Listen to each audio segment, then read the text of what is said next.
आगामी सिंहस्थ कुंभमेळ्याच्या तयारीसाठी नाशिकमध्ये विकास कामांचा धडाका सुरू आहे।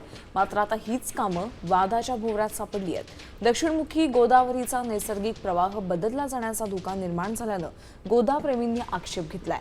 लक्ष्मण कुंडातून पुढे गोदावरी नदी दक्षिण वाहिनी होऊन रामकुंडामध्ये प्रवाही होते। मात्र अहिल्यादेवी होळकरांनी शेकडो वर्षांपूर्वी बांधलेले घाट फोडून नव्या कॉन्क्रीटच्या घाट उभारणी सुरू आहे।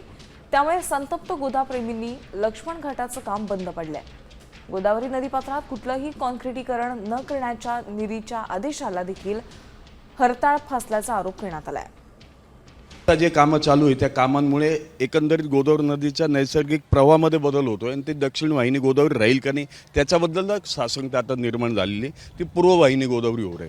त्यामुळे ते लक्ष्मण कुंडातलं जे होऊ घातलेलं काम आहे ते जोपर्यंत नाशिक महानगरपालिका आयुक्त रजेवर गेल्यामुळे ते रुजू होत नाही तोपर्यंत ते काम थांबवण्यात आलेलं आहे। निरीचे सदस्य होते आणि टेक्निकल एक्सपर्ट होते, त्या अनुसार असं ठरलेलं आहे का नदीपात्रामध्ये ब्लू लाईनमध्ये आणि बेक फिलिंग हे कुठल्याही प्रकारचं कॉन्क्रीट वापरायचं नाही।